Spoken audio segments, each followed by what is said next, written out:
ਸਤਨਾਮ ਸ਼੍ਰੀ ਵਾਹਿਗੁਰੂ ਸਾਹਿਬ JIO.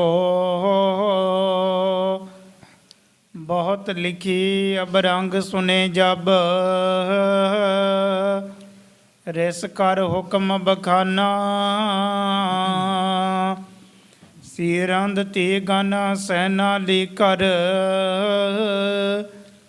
ਉਤ ਕੋ ਕਰੈ ਪਿਆਨਾ। ਸਤਨਾਮ ਸ੍ਰੀ ਵਾਹਿਗੁਰੂ ਜੀ।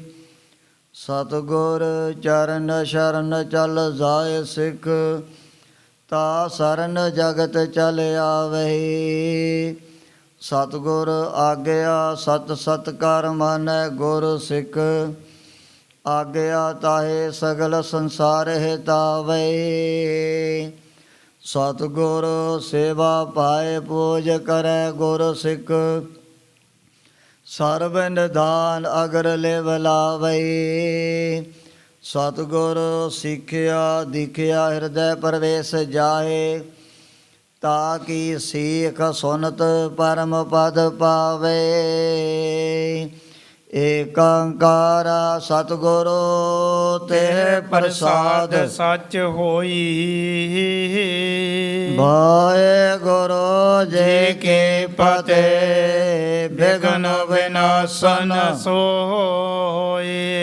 ਵਾਹਿਗੁਰੂ ਜੀ ਕੀ ਫਤਿਹ। ਬਿਘਨ ਵਿਨਾਸ਼ਨ ਸੋਈ। ਵਾਹਿਗੁਰੂ ਜੀ ਕਾ ਖਾਲਸਾ, ਵਾਹਿਗੁਰੂ ਜੀ ਕੀ ਫਤਿਹ। ਪਰਮ ਸਤਿਕਾਰਯੋਗ ਗੁਰੂ ਰੂਪ ਖਾਲਸਾ ਸਾਧ ਸੰਗਤ ਜੀ, ਜਿਤਨੇ ਵੀ ਮਾਈ ਭਾਈ ਨੇਮੀ ਪ੍ਰੇਮੀ ਦੂਰੋਂ ਨੇੜੇ ਚੱਲ ਕਰਕੇ ਮਹਾਂਪੁਰਖਾਂ ਦੇ ਪਵਿੱਤਰ ਪਾਵਨ ਅਸਥਾਨ ਅਥਵਾ ਗੁਰੂ ਬਾਬਾ ਜੀ ਦੇ ਸੱਚਖੰਡ ਦਰਬਾਰ ਦੇ ਵਿੱਚ ਪਹੁੰਚੇ ਹੋ। ਸਤਿਗੁਰਾਂ ਦੇ ਚਰਨਾਂ 'ਚ ਹਾਜ਼ਰੀ ਲਵਾਉਣ ਵਾਸਤੇ ਆਪਣੀਆਂ ਚਿੱਤ ਬਿਰਤੀਆਂ ਬਾਹਰੋਂ ਕਾਗਰ ਕਰਨ ਦੀ ਖੇਚਲ ਕਰੋ। ਭਗਤ ਵਸ਼ਲ ਪਤਤ ਪਾਵਨ ਦੀਨਾ ਬੰਧੂ, ਤਿੰਨੇ ਲੋਕਾਂ ਦੇ ਮਾਲਕ ਸਾਂਝੇ ਰਹਿਬਰ ਨਿਰੰਕਾਰੀ ਜੋਤ ਸ਼੍ਰੀ ਗੁਰੂ ਗੋਬਿੰਦ ਸਿੰਘ ਜੀ ਮਹਾਰਾਜ ਦੀ ਪਾਵਨ ਕਥਾ ਚੱਲ ਰਹੀ ਹੈ। ਪਿਛਲੇ ਪ੍ਰਕਰਨ ਦੇ ਵਿੱਚ ਅਸੀਂ ਇਹ ਵਿਚਾਰ ਸਰਵਣ ਕੀਤੀ, ਜਦੋਂ ਭੀਮ ਚੰਦ ਦੇ ਸਮੇਤ ਸਾਰੇ ਪਹਾੜੀ ਰਾਜਿਆਂ ਨੇ ਆਪਣੇ ਵੱਲੋਂ ਬੜਾ ਜ਼ੋਰ ਲਗਾਇਆ ਵੀ ਕਿਵੇਂ ਨਾ ਕਿਵੇਂ ਗੁਰੂ ਜੀ ਨੂੰ ਆਪਾਂ ਨੇ ਅਨੰਦਪੁਰ ਦੇ ਵਿੱਚੋਂ ਬਾਹਰ ਕੱਢਣਾ। 3 ਲੱਖ ਦੀ ਗਿਣਤੀ ਦੇ ਵਿੱਚ ਫੌਜਾਂ ਵੀ ਇਹ ਸਾਰੇ ਮਿਲ ਕਰਕੇ ਲਿਆਏ ਸਨ, ਪਰ ਸਤਿਗੁਰੂ ਜੀ ਨੇ ਆਪਣੇ ਮੁੱਠੀ ਪਰ ਖਾਲਸੇ ਨੂੰ ਨਾਲ ਲੈ ਕਰਕੇ ਇਹਨਾਂ ਦੀ ਜਿਹੜੀ ਸੈਨਾ ਕਈ ਵਾਰ ਹਮਲੇ ਵੀ ਕੀਤੇ, ਪਰ ਫਿਰ ਵੀ ਖਾਲਸੇ ਨੇ ਅਨੰਦਪੁਰ ਦੇ ਨੇੜੇ ਨਹੀਂ ਹੋਣ ਦਿੱਤਾ। ਜਿੱਤਣ ਦੀ ਤਾਂ ਬੜੀ ਗੱਲ ਦੂਰ ਰਹਿ ਗਈ। ਜਦੋਂ ਕੇਸਰੀ ਚੰਦ ਦੇ ਮਸਤ ਹਾਥੀ ਨੇ ਇਹਨਾਂ ਦੀ ਹੀ ਫੌਜ ਦਾ ਬੜਾ ਭਾਰੀ ਨੁਕਸਾਨ ਕਰ ਦਿੱਤਾ। ਜੋ ਬੜੀ ਲੰਮੀ ਤਿੱਖੀ ਤਲਵਾਰ ਸੁੰਡ ਦੇ ਨਾਲ ਬੰਨ੍ਹੀ ਹੋਈ ਸੀ, ਉਸ ਤਲਵਾਰ ਦੁਆਰਾ ਪਤਾ ਨਹੀਂ ਕਿਤਨੇ ਜਵਾਨ ਸਿਪਾਹੀ ਮੈਦਾਨੇ ਜੰਗ ਦੇ ਵਿੱਚ ਸਦਾ ਦੀ ਨੀਂਦੇ ਸੌਂ ਗਏ। ਥਾਂ ਥਾਂ 'ਤੇ ਮੋਰਚਿਆਂ ਦੇ ਵਿੱਚ ਵੀ ਮੁਰਦਿਆਂ ਦੇ ਢੇਰ ਲੱਗ ਗਏ ਸਨ। ਥੋੜ੍ਹੀ ਬਹੁਤੀ ਧੌਂਸ ਜੰਗ ਕਰਨ ਦੀ ਘਮੰਡ ਚੰਦ ਦੇ ਅੰਦਰ ਰਹਿ ਗਈ ਵੀ ਹੁਣ ਮੈਂ ਬੜਾ ਜ਼ਬਰਦਸਤ ਹਮਲਾ ਕਰਕੇ ਗੁਰੂ ਜੀ ਨੂੰ ਜਿੱਤ ਲੈਣਾ। ਪਰ ਜਦੋਂ ਉਹਦੇ ਵੀ ਇਹੋ ਜਿਹੀ ਭਿਆਨਕ ਗੋਲੀ ਸਰੀਰ ਦੇ ਵਿੱਚ ਵੱਜੀ, ਬੜਾ ਭਾਰੀ ਜ਼ਖਮੀ ਹੋ ਗਿਆ। ਇਹ ਦੇ ਕਰਕੇ ਤਾਂ ਫਿਰ ਸਾਰੇ ਪਹਾੜੀ ਰਾਜਿਆਂ ਦੇ ਦਿਲ ਹੀ ਟੁੱਟ ਗਏ ਸਨ। ਸੋਚਿਆ ਵੀ ਹੁਣ ਆਪਾਂ ਕਿਸੇ ਢੰਗ ਦੁਆਰਾ ਗੁਰੂ ਜੀ ਨੂੰ ਜਿੱਤ ਨਹੀਂ ਸਕਾਂਗੇ। ਕਿਤਨੇ ਵੱਡੇ ਵੱਡੇ ਆਪਣੇ ਜਰਨੈਲ, ਵੱਡੇ ਵੱਡੇ ਯੋਧੇ ਸੂਰਮੇ, ਉਹ ਵੀ ਮੈਦਾਨੇ ਜੰਗ ਦੇ ਵਿੱਚ ਮਰ ਚੁੱਕੇ ਹਨ। ਇਹਨਾਂ ਨੇ ਰਾਤੋਂ ਰਾਤ ਆਪੋ ਆਪਣੀਆਂ ਰਿਆਸਤਾਂ ਨੂੰ ਜਾਣ ਦੇ ਲਈ ਤਿਆਰੀਆਂ ਕਰ ਦਿੱਤੀਆਂ ਸਨ। ਪਰ ਜਦੋਂ ਭੀਮ ਚੰਦ ਨੇ ਫਿਰ ਆਪਣੇ ਨਗਾਰੇ 'ਤੇ ਚੋਟ ਲਗਾਈ, ਸਤਿਗੁਰੂ ਜੀ ਦੇ ਯੋਧੇ ਸੂਰਮਿਆਂ ਨੂੰ ਪਤਾ ਲੱਗਿਆ ਵੀ ਤਾਂ ਹੁਣ ਚੁੱਪ ਚਪੀਤੇ ਰਾਤੋਂ ਰਾਤ ਕੈਰ ਬੁਜ਼ਦਿਲ ਡਰਪੋਕਾਂ ਦੇ ਸਮਾਨ ਭੱਜੇ ਜਾ ਰਹੇ ਹਨ। ਫਿਰ ਖਾਲਸਾ ਇਹਨਾਂ ਦੇ ਉੱਪਰ ਟੁੱਟ ਕਰਕੇ ਪੈ ਗਿਆ ਸੀ।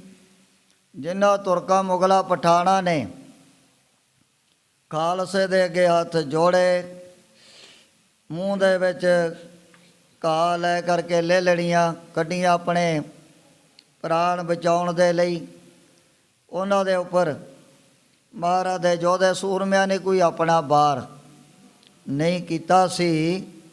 ਪਰ ਜਦੋਂ ਸਤਿਗੁਰੂ ਜੀ ਨੂੰ ਲੱਗਿਆ ਪਤਾ ਵੀ ਇਹ ਤਾਂ ਭੱਜੇ ਜਾਂਦੇ ਪਹਾੜੀ ਰਾਜੇ ਆ, ਤੁਰਕਾਂ ਮੁਗਲਾਂ ਦੇ ਉੱਪਰ ਟੁੱਟ ਕਰਕੇ ਪੈ ਗਏ ਹਨ।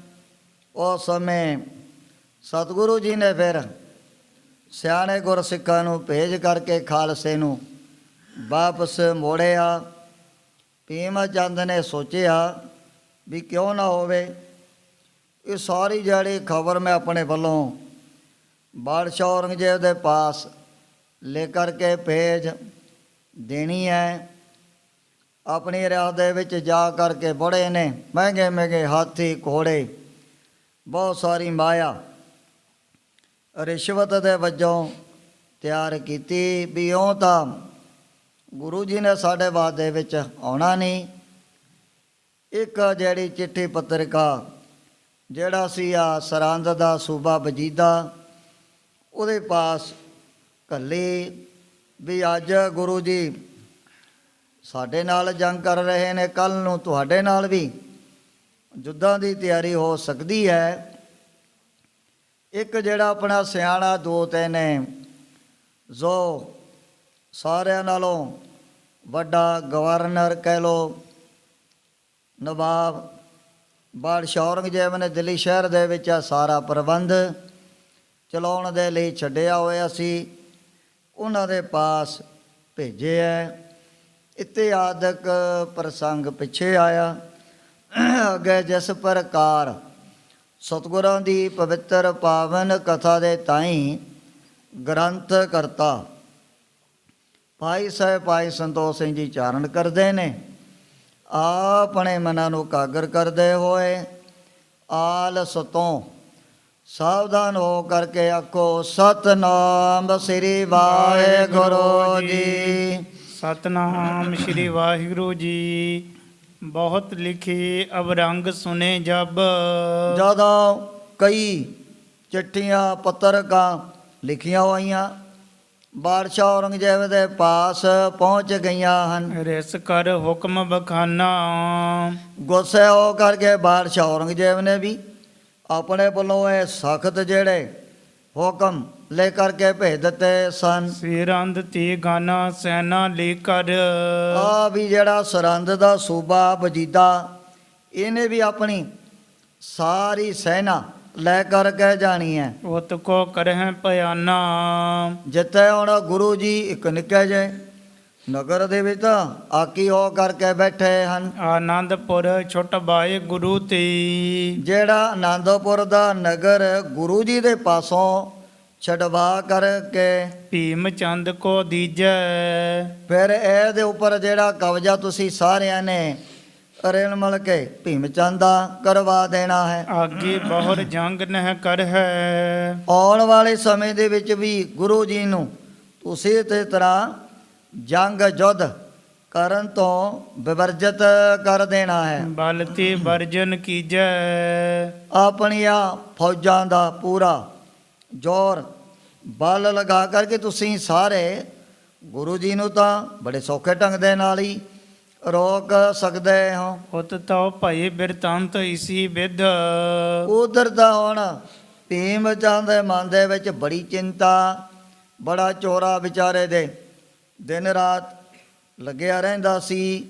ਇਹਦੇ ਸਿਆਣੇ ਦੋ ਤੌਰ ਵਜ਼ੀਰ ਜੋ ਵੀ ਇਹਨੇ ਆਪਣੇ ਵੱਲੋਂ ਚਿੱਠੀਆਂ ਜਾਂ ਪੱਤਰਕਾਂ ਲਿਖੀਆਂ, ਉੱਥੇ ਜਾ ਕਰਕੇ ਇਹਨਾਂ ਨੇ ਪਹੁੰਚਾ ਦਿੱਤੀਆਂ ਹਨ। ਕਥਾ ਸੁਣੋ ਗੁਰ ਕੀਰੀ, ਇਧਰੋਂ ਸਤਿਗੁਰੂ ਸੱਚੇ ਪਾਤਸ਼ਾਹ ਦੀ ਪਾਵਨ ਕਥਾ ਸੁਣਨੀ ਕਰੋ। ਸੋ ਜਸ ਕਵਿਤ ਕਰਤ ਬਹੁ ਕਵ ਗਨ, ਰੋਜ਼ ਦੀ ਰੋਜ਼ ਕਵੀ ਜਨ ਬੜੇ ਸੋਹਣੇ ਸੋਹਣੇ ਕਵਿਤ ਸਵਈਏ ਸਤਿਗੁਰੂ ਜੀ ਦੀ ਤਾਰੀਫ ਦੇ ਬਣਾ ਕੇ ਪਰੇ ਦਰਬਾਰ ਦੇ ਵਿੱਚ ਸੁਣਾਇਆ ਕਰਦੇ ਸਨ। ਬਖਸ਼ਤ ਮੌਜ ਵਡੇਰੀ, ਸ੍ਰੀ ਗੁਰੂ ਗੋਬਿੰਦ ਸਿੰਘ ਜੀ ਮਹਾਰਾਜ ਵੀ ਮੌ ਦੇ ਵਿੱਚ ਆ ਕਰਕੇ ਬੜੀ ਮਾਇਆ, ਬੜਾ ਧਨ ਇਹਨਾਂ ਨੂੰ ਬਖਸ਼ ਦਿੰਦੇ ਸਨ। ਕੌਤਕ ਹੋਤ ਆਨੰਦਪੁਰ ਸੁੰਦਰ, ਰੋਜ਼ ਦੀ ਰੋਜ਼ ਆਨੰਦਪੁਰ ਦੇ ਵਿੱਚ ਸਤਿਗੁਰੂ ਜੀ ਬੜੇ ਹੋ ਜੇ ਕੌਤਕ ਵਰਤਾਉਂਦਾ ਹੀ ਰਹਿੰਦੇ ਹਨ। ਸੁਨ ਸੁਨ ਸੰਗਤ ਆਵੇ, ਦੇਸ਼ਾਂ ਵਿਦੇਸ਼ਾਂ ਦੇ ਵਿੱਚੋਂ ਇਹ ਵਾਰਤਾ ਸੁਣ ਕਰਕੇ ਬੇਅੰਤ ਸੰਗਤ ਆਉਂਦੀਆਂ ਨੇ। ਵੀ ਦੇਖੋ ਉਹ ਲੱਖਾਂ ਦੀ ਤਾਦਾਦ ਦੇ ਵਿੱਚ ਫੌਜਾਂ ਚੜ ਕਰਕੇ ਵੀ ਆਈਆਂ, ਤਾਂ ਵੀ ਇਹ ਪਹਾੜੀ ਰਾਜੇ ਸਤਿਗੁਰੂ ਜੀ ਨੂੰ ਜਿੱਤ ਨਹੀਂ ਸਕੇ ਹਨ। ਦਰਬ ਹਜ਼ਾਰ ਹੋਂ ਅਰਪ ਹੈ ਸ਼ਸਤਰਨ, ਪ੍ਰੇਮੀ ਆਪਣੇ ਆਪ ਹੀ ਇਹ ਜਿਹੜੇ ਨੇ ਦੁਨਿਆਵੀ ਰਾਜੇ ਮਹਾਰਾਜੇ, ਇਹ ਤਾਂ ਪਬਲਿਕ ਦੇ ਕੋਲੋਂ ਧੱਕੇ ਦੇ ਨਾਲ ਹੀ ਟੈਕਸ ਹੈ, ਮਾਮਲਾ ਹੈ, ਉਹ ਗਰਾਹਿਆ ਕਰਦੇ ਹਨ। ਪਰ ਇੱਥੇ ਕਿਸੇ ਨੂੰ ਕਹਿਣ ਦੀ ਲੋੜ ਹੀ ਨਹੀਂ ਪੈਂਦੀ। ਜਿਹੜੇ ਦੇਸ਼ਾਂ ਵਿਦੇਸ਼ਾਂ ਦੇ ਵਿੱਚ ਵਸਣ ਵਾਲੇ ਗੁਰਮੁਖ ਬੜੀ ਮਾਇਆ ਮਹਾਰਾਜ ਦੇ ਚਰਨਾਂ 'ਚ ਲਿਆ ਕਰਕੇ ਭੇਟਾ ਕਰਦੇ ਹਨ। ਮਨੋ ਕਾਮਨਾ ਪਾਵੇਂ, ਹੁਣ ਸਤਿਗੁਰੂ ਜੀ ਦੇ ਦਰਸ਼ਨ ਕਰਕੇ ਗੁਰਮੁਖਾਂ ਦੀਆਂ ਮਨੋਕਾਮਨਾ ਵੀ ਪੂਰਨ ਹੋ ਰਹੀਆਂ ਹਨ। ਲੜਤ ਜੋ ਬਿਗੜਿਓ ਸਰਬ ਸੁਧਾਰਿਓ, ਜੰਗ ਕਰਦਿਆਂ ਜੋ ਆਨੰਦਪੁਰ ਦੇ ਵਿੱਚ ਕਈ ਕਿਲੇ ਜਾਂ ਫਿਰ ਮਕਾਨ ਵਗੈਰਾ ਢਹਿ ਚੁੱਕੇ ਸਨ। ਬਾਗ ਤੜਾਗ ਨਵੀਨੇ, ਵੱਡੇ ਵੱਡੇ ਬਾਗ ਉਹ ਵੀ ਪਹਾੜੀ ਰਾਜਿਆਂ ਨੇ ਤਬਾਹ ਕਰ ਦਿੱਤੇ ਸਨ। ਇਸੇ ਤਰ੍ਹਾਂ ਸਤਿਗੁਰੂ ਜੀ ਦੇ ਵੱਡੇ ਵੱਡੇ ਮਹਿਲਾਂ ਦੇ ਜਿਹੜੇ ਵਿਹੜੇ ਉਹ ਵੀ ਇਹਨਾਂ ਨੇ ਬੜੇ ਸੋਹਣੇ ਦੁਆਰਾ ਤਿਆਰ ਕਰਵਾ ਦਿੱਤੇ ਨੇ। ਚਾਮੀ ਕਰ ਕੀ ਸੁੰਦਰ ਮੰਦਿਰ, ਜੋ ਸਤਿਗੁਰੂ ਜੀ ਦੇ ਰਹਿਣ ਦੇ ਲਈ ਬੜੇ ਸੋਹਣੇ ਸੋਹਣੇ ਸੁਨਹਿਰੀ ਰੰਗ ਦੇ ਮਹਿਲ ਬਣੇ ਹੋਏ ਸੀ। ਅੰਤਰ ਬਾਹਰ ਕੀਨੇ, ਉਹਨਾਂ ਦੀ ਅੰਦਰੋਂ ਔਰ ਬਾਹਰੋਂ ਚਾਰੇ ਪਾਸਿਆਂ ਤੋਂ ਬੜੀ ਮੁਰੰਮਤ ਕਰ ਦਿੱਤੀ ਹੈ। ਬਸ ਹੈ ਗਰੀਬ ਨਿਵਾਜ ਤਿਨਹੋਂ ਮਹਿ, ਗਰੀਬਾਂ ਨੂੰ ਨਵਾਜਣ ਵਾਲੇ ਸਤਿਗੁਰੂ ਜੀ ਸੁਨਹਿਰੀ ਰੰਗ ਦੇ ਮਹਿਲਾਂ ਦੇ ਵਿੱਚ ਬਸਣ ਲੱਗ ਪਏ ਹਨ। ਨਿਸ ਦਿਨ ਆਨੰਦ ਪਾਵੇਂ, ਰੋਜ਼ਾਨਾ ਸੰਗਤਾਂ ਆਨੰਦਪੁਰ ਦੇ ਵਿੱਚ ਆ ਕਰਕੇ ਉੱਥੇ ਤਾਂ ਫਿਰ ਸਾਰਿਆਂ ਨੂੰ ਆਨੰਦ ਹੀ ਆਨੰਦ ਸਦਾ ਦੇ ਲਈ ਪ੍ਰਾਪਤ ਹੁੰਦਾ ਸੀ। ਕੰਚਨ ਥੰਬ ਚਿੱਤਰ ਜਿਹ ਨਾਨਾ, ਜਿੱਥੇ ਹੁਣ ਸੋਨੇ ਦੇ ਵੱਡੇ ਵੱਡੇ ਥੰਬ, ਉਹਨਾਂ ਦੇ ਉੱਪਰ ਨਾਨਾ ਪ੍ਰਕਾਰ ਦੀ ਚਿੱਤਰਕਾਰੀ ਵੀ ਕੀਤੀ ਹੋਈ ਹੈ। ਤਨੇ ਬਿਤਾਨ ਸੁਹਾਵੇਂ, ਸਤਿਗੁਰੂ ਜੀ ਦੇ ਮਹਿਲਾਂ ਦੇ ਵਿੱਚ ਮਹਿੰਗੇ ਮਹਿੰਗੇ ਚੰਦੋਏ, ਜਿਨ੍ਹਾਂ ਦੀ ਕਢਾਈ ਵੀ ਸੋਨੇ ਦੀਆਂ ਤਾਰਾਂ ਦੇ ਨਾਲ ਕੱਢੀ ਹੋਈ ਹੈ। ਮਹਿੰਗੀਆਂ ਮਹਿੰਗੀਆਂ ਚਾਨਣੀਆਂ ਚੰਦੋਏ ਸਤਿਗੁਰੂ ਜੀ ਦੇ ਮਹਿਲਾਂ ਦੇ ਵਿੱਚ ਚਾਰੇ ਪਾਸੇ ਲਗਵਾਏ ਹੋਏ ਹਨ। ਜਿਹੜੇ ਨੇ ਮਕਾਨਾਂ ਦੇ ਵੱਡੇ ਵੱਡੇ ਥੰਮਲੇ, ਉਹਨਾਂ ਦੇ ਉੱਪਰ ਵੀ ਰੰਗ ਬਰੰਗੀ ਅਨੇਕ ਤਰ੍ਹਾਂ ਦੀ ਜਿਹੜੀ ਚਿੱਤਰਕਾਰੀ ਕੀਤੀ ਹੋਈ ਹੈ। ਕਿਤੇ ਵੱਡੇ ਵੱਡੇ ਬਾਗ, ਕਿਤੇ ਕਿਤੇ ਸੋਹਣੇ ਸੋਹਣੇ ਉੱਡਦੇ ਹੋਏ ਪੰਛੀ ਵੀ ਉਹਨਾਂ ਦੇ ਉੱਪਰ ਸਾਹਮਣੇ ਦਿਸ ਰਹੇ ਸਨ। ਪ੍ਰਭ ਹਿਤ ਬਾਨ ਬਨੇ ਬਿਲੰਦ ਬਨੇ। ਸਤਿਗੁਰੂ ਜੀ ਦੇ ਲਈ ਜਿਹੜੇ ਮਿਸਤਰੀ ਬੜੇ ਵੱਡੇ ਚੌੜੇ ਚੌੜੇ ਤੀਰਾਂ ਨੂੰ ਵੀ ਤਿਆਰ ਕਰਦੇ ਹਨ। ਬਰ ਬੀਰਨ ਕੀ ਕਾਤੀ। ਉਹ ਵੱਡੇ ਜਿਹੜੇ ਨੇ ਦੁਸ਼ਮਣ ਬੈਰੀਆਂ ਦਾ ਨਾਸ਼ ਕਰਨ ਦੇ ਲਈ ਸਤਿਗੁਰੂ ਜੀ ਨੇ ਦੁਸਹਿਰੇ ਦਾ ਵਾਲੇ ਦਿਨ 7 ਤਰ੍ਹਾਂ ਦੀ ਪੂਜਾ ਵੀ ਕੀਤੀ। ਜੋ ਤੋਸ਼ੇ ਖਜ਼ਾਨੇ ਦੇ ਵਿੱਚ ਤਲਵਾਰਾਂ ਨੇ, ਖੱਪਰੇ ਨੇ, ਨੇਜੇ ਨੇ, ਭੱਲੇ ਨੇ, ਦੁਤਾਰੇ ਖੰਡੇ, ਇਹਨਾਂ ਦੀ ਵੀ ਮਾਰਵਾੜ ਦੇ ਵਿੱਚੋਂ ਮਿਸਤਰੀ ਬੁਲਾ ਕਰਕੇ ਉਹਨਾਂ ਦੀ ਸਫਾਈ ਵਗੈਰਾ ਕਰਵਾ ਦਿੱਤੀ ਹੈ। ਏਕ ਮੋਹਰ ਕੋ ਹੀਮ ਲਗਹਿ ਤਿਸ। ਹੁਣ ਸਤਿਗੁਰੂ ਜੀ ਦਾ ਹੁਕਮ ਸੀ ਵੀ ਤੀਰ ਦੇ ਨਾਲ 1 ਤੋਲਾ ਜਿਹੜਾ ਸੋਨਾ ਜ਼ਰੂਰ ਲੱਗਿਆ ਹੋਣਾ ਚਾਹੀਦਾ ਹੈ। ਮੁਖੀ ਪੁਲਾਦ ਸੰਗਾਤੀ। ਤੀਰਾਂ ਦੀ ਜਿਹੜੀ ਮੁਖੀ ਹੈ ਉਹ ਬੜੇ ਮਜ਼ਬੂਤ ਫੌਲਾਦੀ ਲੋਹੇ ਦੀ ਤਿਆਰ ਕੀਤੀ ਜਾਂਦੀ ਸੀ। ਇਤਿਆਦਿਕ ਆਜੁਦ ਨਿਤ ਬਨਤੀ। ਇਹੋ ਜਿਹੇ ਬੜੇ ਸਾਤਰ ਸਤਿਗੁਰੂ ਜੀ ਆਪ ਤਿਆਰ ਕਰਵਾਇਆ ਕਰਦੇ ਸਨ। ਪਰਖਤ ਗੁਰੂ ਰਖਾਵੈ। ਪਹਿਲਾਂ ਆਪ ਸਤਿਗੁਰੂ ਜੀ ਚਾਹੇ ਨਿੱਜ ਹੈ, ਚਾਹੇ ਬੰਦੂਕ ਹੈ, ਚਾਹੇ ਤੀਰ ਨੇ, ਜੋ ਵੀ ਸਾਤਰ ਬਣਦੇ ਉਹਨਾਂ ਦੀ ਆਪ ਪਰਖ ਕਰਿਆ ਕਰਦੇ ਸੀ। ਕੇਤਕ ਬਖਸ਼ਤ ਹੈ ਕਰ ਸਿੰਘਨ।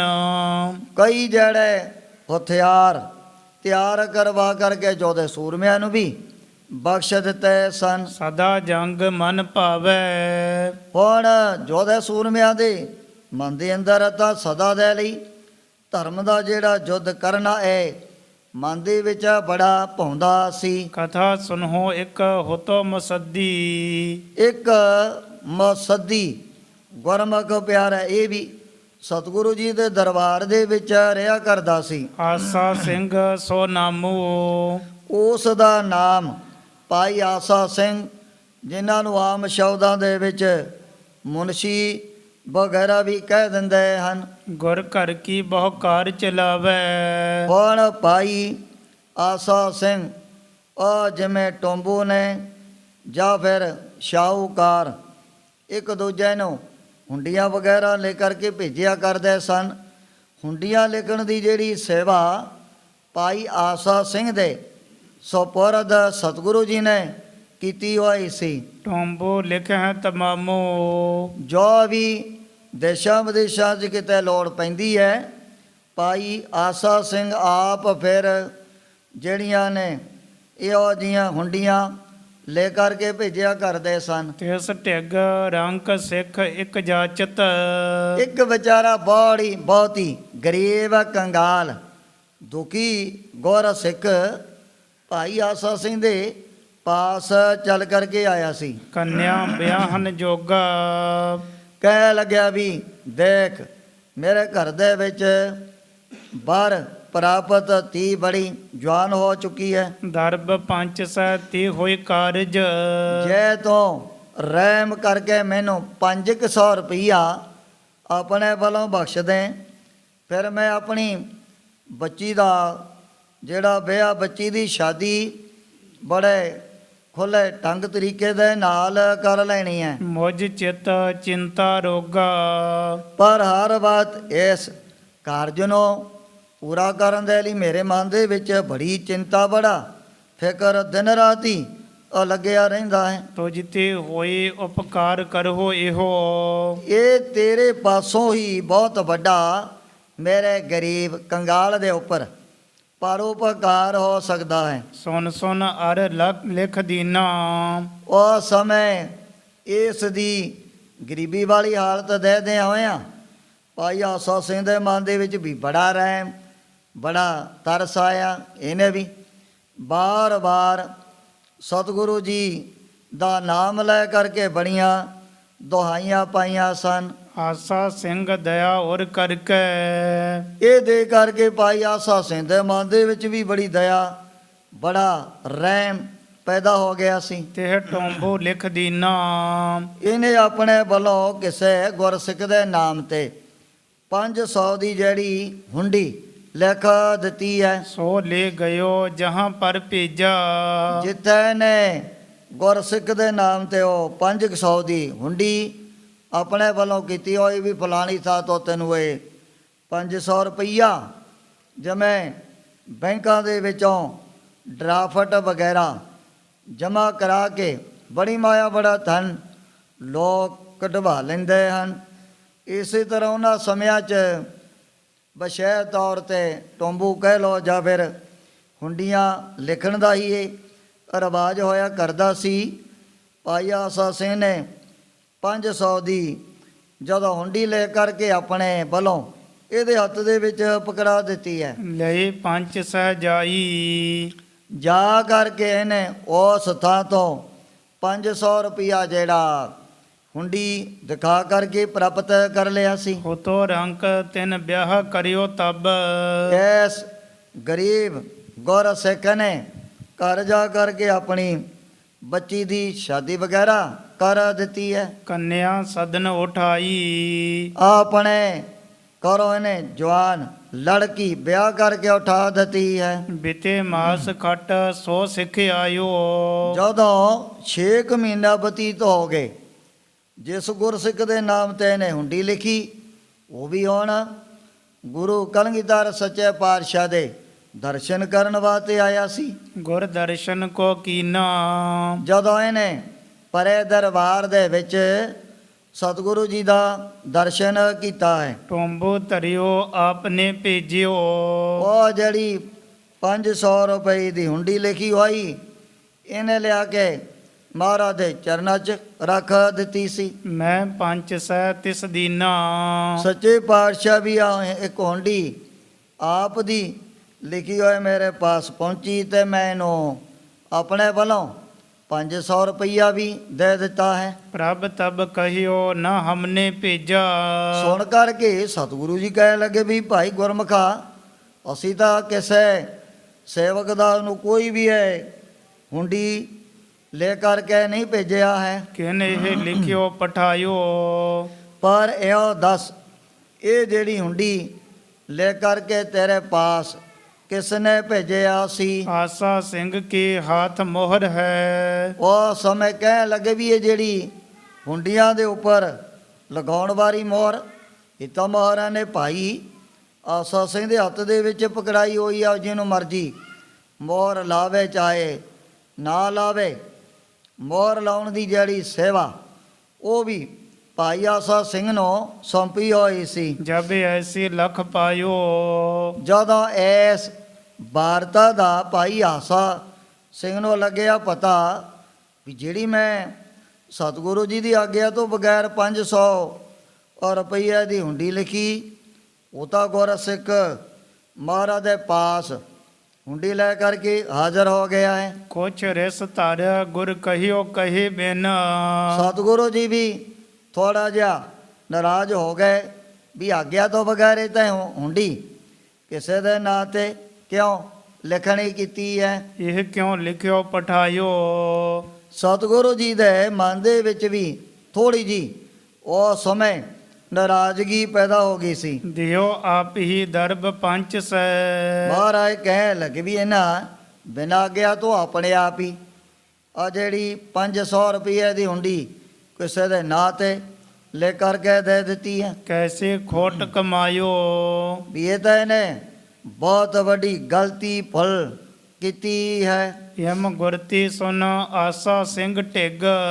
ਜਦੋਂ ਇਹ ਖਬਰ ਭਾਈ ਆਸਾ ਸਿੰਘ ਨੂੰ ਕਿਸੇ ਨੇ ਜਾ ਕਰਕੇ ਦੱਸੀ ਵੀ ਤੇਰੇ ਉੱਪਰ ਤਾਂ ਸਤਿਗੁਰੂ ਜੀ ਬੜੇ ਨਾਰਾਜ਼ ਹੋ ਚੁੱਕੇ ਹਨ। ਕਿਹ ਸਿੱਖਾ ਖਬਰ ਬਤਾਈ। ਇਹ ਸਾਰੀ ਗੱਲ ਬਾਤ ਕਿਸੇ ਗੁਰਸਿੱਖ ਨੇ ਆ ਕਰਕੇ ਭਾਈ ਆਸਾ ਸਿੰਘ ਮੁਨਸ਼ੀ ਨੂੰ ਦੱਸ ਦਿੱਤੀ ਸੀ। ਡਰਤ ਮਾਰਤੀ ਭਾਜ ਗਇਓ ਤਬ। ਇਹ ਸਤਿਗੁਰੂ ਜੀ ਦੇ ਤੇਜ ਪ੍ਰਤਾਪ ਤੋਂ ਡਰਦਾ ਹੋਇਆ ਬਿਨਾਂ ਹੀ ਦੱਸੇ ਆਪਣੇ ਘਰ ਨੂੰ ਚਲਿਆ ਗਿਆ ਸੀ। ਨਿਜ ਘਰ ਵਿਖੇ ਤਦਾਈ। ਉਸ ਵਕਤ ਭਾਈ ਆਸਾ ਸਿੰਘ ਜੀ ਮੁਨਸ਼ੀ ਸਤਿਗੁਰੂ ਜੀ ਦਾ ਡਰ ਹੀ ਭੈਤ ਨਾ ਮਨ ਦੇ ਅੰਦਰ ਇਹਦੇ ਪੈਦਾ ਹੋ ਗਿਆ ਹੈ। ਕੇਤਕ ਦਿਨ ਮਹਿ ਤਿਨ ਅਰਜੀ ਲਿਖ। ਕਈ ਦਿਨਾਂ ਤੋਂ ਬਾਅਦ ਭਾਈ ਆਸਾ ਸਿੰਘ ਨੇ ਆਪਣੇ ਵੱਲੋਂ ਇੱਕ ਅਰਜੀ ਦਸ਼ਮੇਸ਼ ਪਿਤਾ ਦੇ ਚਰਨਾਂ ਦੇ ਵਿੱਚ ਲੈ ਕਰਕੇ ਭੇਜੀ ਸੀ। ਸਤਿਗੁਰ ਨਿਕਟ ਪਠਾਈ। ਇਹ ਜਿਹੜੀ ਅਰਜੀ ਚਿੱਠੀ ਮਹਾਰਾਜ ਦੇ ਦਰਬਾਰ ਦੇ ਵਿੱਚ ਕੋਈ ਸੇਵਕ ਦਾਸ ਲੈ ਕਰਕੇ ਪਹੁੰਚ ਗਿਆ ਹੈ। ਲਿਖੇ ਦੋਹਰੇ ਵਿੱਚ ਬਣਾਏ ਕਰ। ਇਹਨੇ ਦੋਹਰੇ ਜਿਹੜੇ ਬਣਾ ਕੇ ਉਸ ਪੱਤਰਕਾ ਦੇ ਵਿੱਚ ਲਿਖੇ ਹੋਏ ਸਨ। ਸੋ ਮੈਂ ਦੇਹੋਂ ਸੁਨਾਈ। ਕਵੀ ਜੀ ਕਹਿੰਦੇ ਨੇ ਵੀ ਉਹ ਜਿਹੜੇ ਲਿਖੇ ਹੋਏ ਦੋਹਰੇ ਮੈਂ ਸੰਗਤਾਂ ਦੇ ਚਰਨਾਂ 'ਚ ਵੀ ਸੁਣਾ ਦੇਣੇ ਹਨ। ਕਲਮੋ ਵਾਚ ਦੋਹਰਾ ਮੁਖ ਕਾਰਾ ਮੇਰੋ ਕਰੈ ਕਰਤ ਨ ਪਰ ਉਪਕਾਰ। ਕਲਮ ਬਾਚ, ਇਹ ਕਲਮ ਆਪਣੇ ਵੱਲੋਂ ਕਹਿੰਦੀ ਹੈ ਮੁਖ ਕਾਰਾ ਮੇਰੋ ਕਰੈ, ਵੀ ਜਦੋਂ ਵੀ ਕਾਗਜ਼ ਦੇ ਉੱਪਰ ਕੋਈ ਨਾ ਕੋਈ ਹਰਫ ਲਿਖਣਾ ਹੋਵੇ ਉਸ ਸਮੇਂ ਫਿਰ ਕਲਮ ਦੇ ਮੁੱਖ ਨੂੰ ਕਾਲੀ ਸਿਆਹੀ ਤਾਂ ਜ਼ਰੂਰ ਲੱਗਦੀ ਹੈ। ਅੱਗੇ ਫਿਰ ਕਿਸੇ ਨੇ ਚਾਹੇ ਕਿਸੇ ਦਾ ਬੁਰਾ ਕਰਨ ਵਾਸਤੇ ਚਾਹੇ ਪਰਉਪਕਾਰਨ ਵਾਸਤੇ ਜੋ ਵੀ ਅੱਖਰ ਲਿਖਣੇ ਹੁੰਦੇ ਹਨ, ਮੁਖ ਕਾਰਾ ਮੇਰੋ ਕਰੈ। ਕਲਮ ਕਹਿੰਦੀ ਹੈ ਵੀ ਦੇਖੋ ਲਿਖਣ ਤੋਂ ਪਹਿਲਾਂ ਸਾਰੇ ਮੇਰਾ ਜਿਹੜਾ ਮੂੰਹ ਕਾਲਾ ਕਰ ਦਿੰਦੇ ਹਨ। ਕਰਤ ਨ ਪਰ ਉਪਕਾਰ।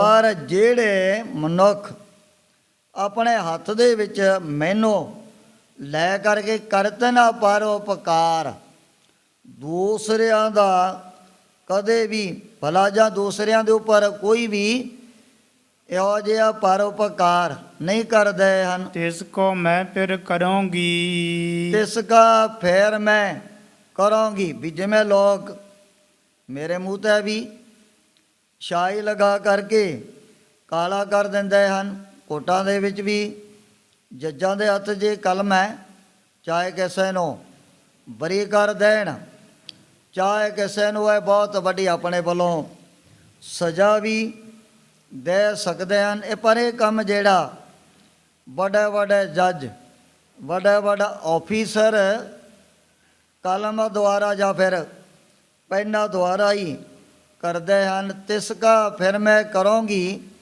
ਕਲਮ ਕਹਿੰਦੀ ਹੈ ਵੀ ਉਹਨਾਂ ਦਾ ਫਿਰ ਮੈਂ ਵੀ ਪਰਮਾਤਮਾ ਦੀ ਦਰਗਾਹ ਦੇ ਵਿੱਚ ਜਿਹੜਾ ਕਾਲਾ ਮੂੰਹ ਕਰ ਦੇਣਾ ਹੈ। ਪਲਟਾ ਇਹੋ ਦਰਬਾਰ। ਸੋ ਪਰਮਾਤਮਾ ਦੇ ਦਰਬਾਰ ਦੇ ਵਿੱਚ ਉਹਨਾਂ ਨੂੰ ਫਿਰ ਲੇਖਾ ਜੋਖਾ ਇਹ ਪਲਟਾ ਦੇਣਾ ਪਊਗਾ, ਵੀ ਜਿਹੜੇ ਹੁਣ ਮੈਨੂੰ ਹੱਥ ਦੇ ਵਿੱਚ ਪਕੜਨ ਦੇ ਬਾਵਜੂਦ ਵੀ ਕੋਈ ਕਿਸੇ ਦੀ ਚੰਗਿਆਈ, ਕਿਸੇ ਦਾ ਕੋਈ ਭਲਾ ਨਹੀਂ ਕਰਦੇ ਹਨ। ਫਟ ਛਾਤੀ ਦੋ ਟੁਕ ਭਈ। ਵੀ ਮੇਰੀ ਪਹਿਲਾਂ ਛਾਤੀ ਪਾੜ ਕਰਕੇ ਉਹਦੇ ਦੋ ਟੁਕੜੇ ਕਰਦੇ ਹਨ। ਰੋਦਨ ਕਰਤ ਲਿਖ ਜਾਤ।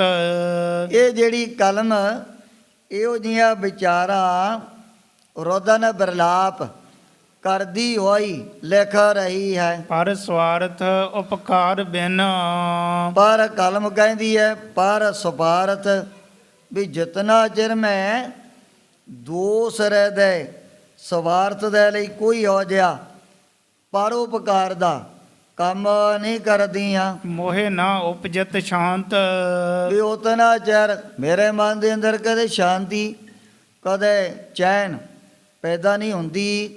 ਇਹ ਜਿਹੜਾ ਗੁਣ ਪੂਰਨ ਤੱਤਵ ਹੈ ਤੇ ਮਹਾਂਪੁਰਖਾਂ ਦੇ ਅੰਦਰ ਹੀ ਪਾਇਆ ਜਾਂਦਾ ਹੈ। ਪਰਉਪਕਾਰ ਨਿਤ ਚਿਤਵਤ ਨਾਹੀ ਕਛ ਪੋਚ। ਪੰਡਤ ਹਰਦਿਆਲ ਜੀ ਨੇ ਵੀ ਬੜੀਆਂ ਉਹ ਜਿਹੀਆਂ ਸੋਹਣੀਆਂ ਵਿਚਾਰਾਂ ਨੀਤੀ ਦੇ ਗ੍ਰੰਥ ਦੇ ਵਿੱਚ ਕਥਨ ਕੀਤੀਆਂ ਹਨ। ਸਮ ਸੰਤੋਖ ਨ ਔਰ ਸੁਖ, ਤਪਨਾ ਖਿਮਾ ਜਮ ਸਮ ਜਾਨ, ਬ੍ਰਹਮ ਗਿਆਨ ਸਮਦਾਨ ਨੇ ਧਰਮ ਨ ਦਇਆ ਸਮਾਨ, ਬ੍ਰਾਹਮਣ ਪ੍ਰਸੰਨ ਖੀਰਾਦ ਕਰ, ਮੋਰ ਮੋਦ ਕਨ ਵੈਨ, 60 ਸੁਖੀ ਪਰ ਸਿਤ ਵਿੱਚ 60 ਪਰ ਵਿਵਤਾ ਚੈਨ। ਜਿਵੇਂ ਕਹਿੰਦੇ ਦੱਜ ਪ੍ਰਸੰਨ ਕੀ ਰਾਧ ਕਰ। ਅੱਜ ਕੱਲ੍ਹ ਜ਼ਮਾਨਾ ਬਦਲ ਚੁੱਕਿਆ ਹੈ। ਕਈ ਸਦੀਆਂ ਪਹਿਲਾਂ ਸਮਾਜ ਦੇ ਵਿੱਚ ਪੰਡਤਾਂ ਦਾ, ਬ੍ਰਾਹਮਣਾਂ ਦਾ ਬੜਾ ਸਤਿਕਾਰ ਹੋਇਆ ਕਰਦਾ ਸੀ। ਦੱਜ ਪ੍ਰਸੰਨ ਕੀ ਰਾਧ ਕਰ, ਮੋਰ ਮੋਦ ਕਨ ਬੈਨ। ਜਿਵੇਂ ਕਹਿੰਦੇ ਸੌਣ ਭਾਦੋਂ ਦੇ ਮਹੀਨੇ ਦੇ ਵਿੱਚ ਮੋਰ ਬਬੀਏ ਬੋਲਦੇ, ਬਿੱਖ ਬੱਦਲ ਕਾਲੇ ਮੋਰ ਵੀ ਕਾਲੀਆਂ ਕਟਾਂ ਨੂੰ ਦੇ ਕਰਕੇ ਪਹਿਲਾਂ ਪਾਉਣ ਲੱਗ ਜਾਂਦੇ ਹਨ। ਸੰਤ ਸੁਖੀ ਪਰ ਹਿਤ ਵਿਖੇ, 60 ਪਰ ਬਿਪਤਾ ਚੈਨ। ਉਹ ਰੱਬ ਦੇ ਪਿਆਰੇ ਤਾਂ ਦੂਜਿਆਂ ਨੂੰ ਸੁਖੀ ਕਰਕੇ ਮਨ ਦੇ ਵਿੱਚ ਬੜਾ ਖੁਸ਼ ਹੋ ਜਾਂਦੇ ਹਨ। ਸੰਤ ਸੁਖੀ ਪਰ ਹਿਤ ਵਿਖੇ, 60 ਪਰ ਬਿਪਤਾ ਚੈਨ। ਇਹ ਜਿਹੜੇ ਮੂਰਖ ਨੇ, ਗਵਾਰ ਲੋਕ, ਉਹ ਤਾਂ ਮਨ ਦੇ ਅੰਦਰ ਪ੍ਰਸੰਨ ਹੋਣਗੇ ਵੀ ਇਹਦੇ ਉੱਪਰ ਕੋਈ ਬਿਪਤਾ ਪੈ ਗਈ, ਇਹਦਾ ਬਹੁਤ ਵੱਡਾ ਕਾਰਜ ਵਿਗੜਿਆ, ਬੜੇ ਫਿਰ ਘਰ ਦੇ ਵਿੱਚ ਆਪੋ ਜਾ ਕਰਕੇ ਖੁਸ਼ੀਆਂ ਮਨਾਉਂਦੇ ਹਨ। ਇਸੇ ਤਰ੍ਹਾਂ ਕਲਮ ਕਹਿੰਦੀ ਹੈ ਵੀ ਜਿਤਨਾ ਚਿਰ ਮੈਂ ਕੋਈ ਕਿਸੇ ਦੇ ਸਵਾਰਥ ਦੇ ਲਈ ਪਰਉਪਕਾਰ ਨਹੀਂ ਨਾ ਕਰਦੀ, ਉਤਨਾ ਚਿਰ ਮੇਰੇ ਅੰਦਰ ਕਦੇ ਚੈਨ, ਕਦੇ ਸ਼ਾਂਤੀ ਨਹੀਂ ਪੈਦਾ ਹੁੰਦੀ ਹੈ। ਚੌਪਾਈ ਐਸੇ ਕਲਮ ਕਹਿਤ ਸਭ ਸਾਥ।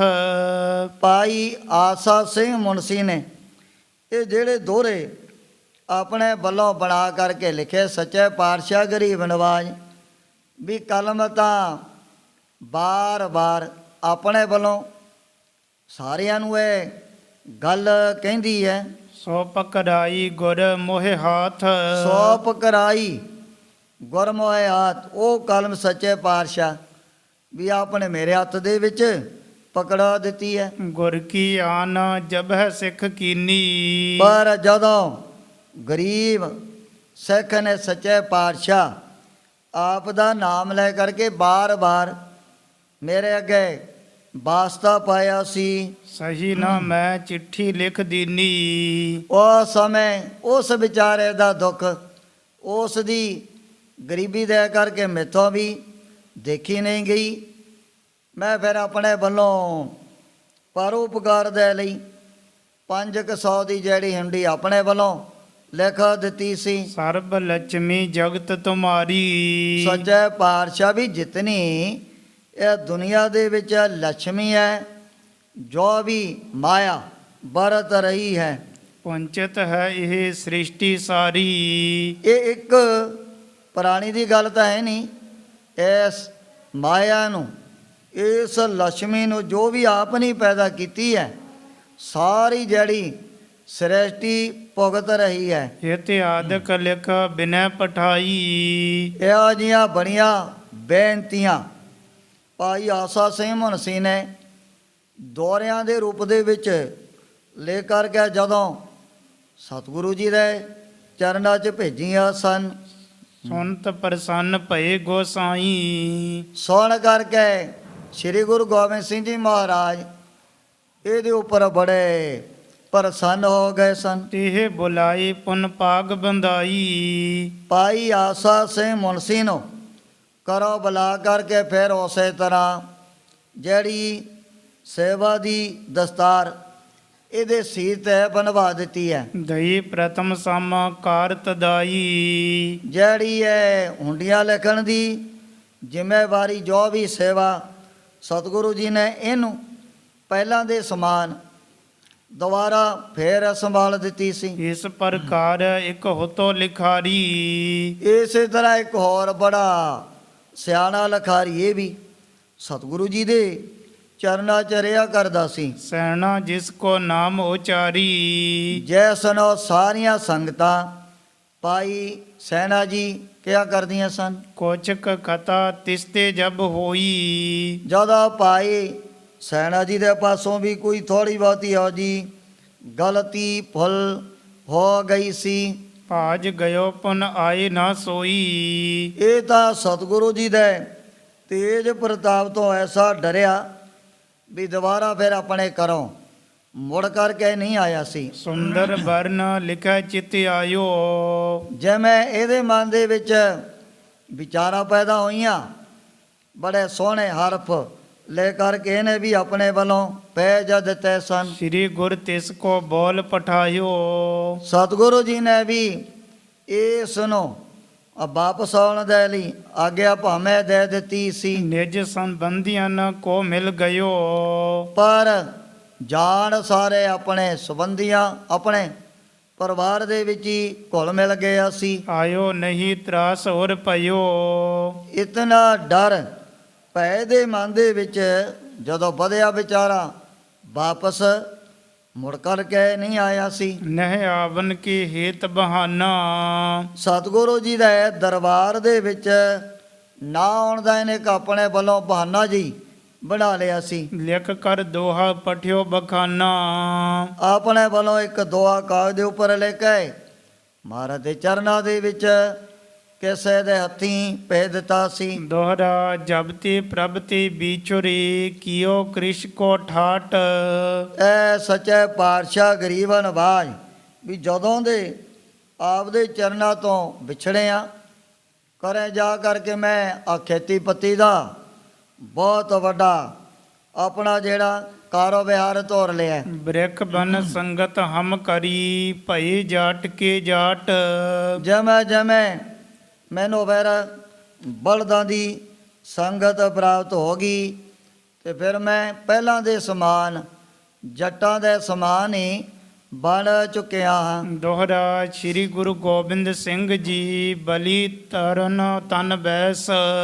ਉਹ ਸਮੇਂ ਇਹ ਜਿਹੜੇ ਦੌਰੇ ਲੈ ਕਰਕੇ ਪਾਈ ਸੈਣਾ ਜੀ ਨੇ ਜਦੋਂ ਭੇਜ ਦਿੱਤੇ ਸਨ, ਸਤਿਗੁਰੂ ਜੀ ਨੇ ਕੋਈ ਵੀ ਆਪਣੇ ਵੱਲੋਂ ਇਹੋ ਜਿਹਾ ਬਚਨ ਵੀ ਨਹੀਂ ਕੀਤਾ ਸੀ। ਸ੍ਰੀ ਗੁਰੂ ਗੋਬਿੰਦ ਸਿੰਘ ਜੀ ਮਹਾਰਾਜ ਜਵਾਨੀ ਦੇ ਵਿੱਚ ਪਹੁੰਚ ਚੁੱਕੇ ਹਨ। ਦਿਨ ਪ੍ਰਤ ਬ੍ਰਿਧਤ ਖਾਲਸਾ ਦੂਜ ਚੰਦ ਨਭ ਜੈਸ। ਆ ਜਿਵੇਂ ਦੂਜ ਤੋਂ ਲੈ ਕਰਕੇ ਚੰਦਰਮਾ ਦੀ ਜਿਹੜੀ ਲਾਈਟ ਰੌਸ਼ਨੀ ਦਿਨ ਪਰ ਦਿਨ ਫਿਰ ਵੱਧਦੀ ਜਾਂਦੀ ਹੈ ਆਕਾਸ਼ ਦੇ ਵਿੱਚ, ਇਸੇ ਤਰ੍ਹਾਂ ਜੋ ਖਾਲਸਾ ਹੈ ਇਹ ਵੀ ਚਾਰੇ ਦਿਸ਼ਾ ਦੇ ਵਿੱਚ ਬੜਾ ਵਧਣ ਲੱਗ ਪਿਆ ਸੀ। ਚੌਪਈ ਇੱਕ ਦਿਨ ਸ੍ਰੀ ਗੁਜਰੀ ਗੁਰ ਮਾਤਾ। ਇੱਕ ਦਿਨ ਦਾ ਜ਼ਿਕਰ ਜਦੋਂ ਬਹੁਤ ਹੀ ਸਤਿਕਾਰਯੋਗ ਜਗਤ ਮਾਤਾ ਗੁਜਰ ਕੌਰ ਜੀ ਅੰਮ੍ਰਿਤ ਵੇਲੇ ਇਸ਼ਨਾਨ ਕਰਨ ਤੋਂ ਬਾਅਦ ਫਿਰ ਚੜ੍ਹਾ ਦਿਵਸ ਗੁਰਬਾਣੀ ਗਾਵੇ। ਆਪ ਵੀ ਮਾਤਾ ਜੀ ਬੜਾ ਜਾਪ ਰੋਜ਼ ਅੰਮ੍ਰਿਤਮਈ ਬਾਣੀ ਦਾ ਕਰਿਆ ਕਰਦੇ ਸਨ। ਪ੍ਰਾਤ ਭਈ ਜਲ ਬਿਮਲ ਸਨਾਤਾ। ਜਦੋਂ ਬ੍ਰਹਮੁਹੂਰਤ ਦਾ ਟਾਈਮ ਹੋਇਆ ਮਾਤਾ ਜੀ ਨੇ ਵੀ ਉਸ ਸਮੇਂ ਇਸ਼ਨਾਨ ਕੀਤਾ ਸੀ। ਪ੍ਰਥਮ ਪਾਠ ਕਰ ਜਪਜੀ ਕੇਰਾ। ਪਹਿਲਾਂ ਮਾਤਾ ਜੀ ਨੇ ਇੱਕ ਮਨ ਹੋ ਕਰਕੇ ਜੋ ਬ੍ਰਹਮ ਗਿਆਨ ਦੀ ਦਾਤੀ ਸ੍ਰੀ ਗੁਰੂ ਨਾਨਕ ਦੇਵ ਜੀ ਮਹਾਰਾਜ ਸੱਚੇ ਪਾਤਸ਼ਾਹ ਦੀ ਪਵਿੱਤਰ ਬਾਣੀ ਸ੍ਰੀ ਜਪਜੀ ਸਾਹਿਬ ਦਾ ਪਾਠ ਕੀਤਾ ਸੀ। ਆਪਰ ਪੜੀ ਗੁਰਬਾਨੀ ਫੇਰਾ।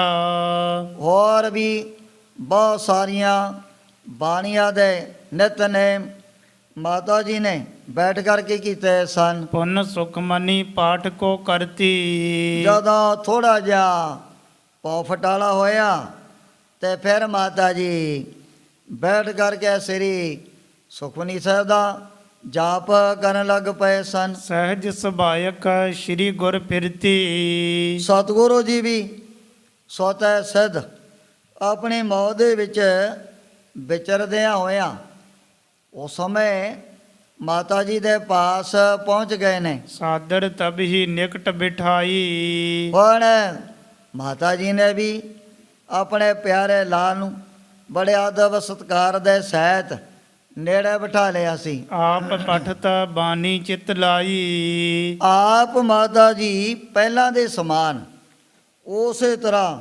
ਇਕਾਗਰ ਚਿੱਤ ਹੋ ਕਰਕੇ ਸ੍ਰੀ ਸੁਖਮਨੀ ਸਾਹਿਬ ਦਾ ਪਾਠ ਔਰ ਰਸਨਾ ਦੇ ਨਾਲ ਕਰੀ ਜਾ ਰਹੇ ਨੇ। ਚਹਿਤ ਸ੍ਰਿਆ ਬੈਰਾਗ ਉਪਾਈ। ਜੈਸ ਬਾਣੀ ਨੂੰ ਪੜ੍ਹਨ ਦੇ ਨਾਲ ਜਗਿਆਸੂਆਂ ਦੇ ਮਨ ਦੇ ਵਿੱਚ ਬੜਾ ਬੈਰਾਗ ਪੈਦਾ ਹੁੰਦਾ ਹੈ।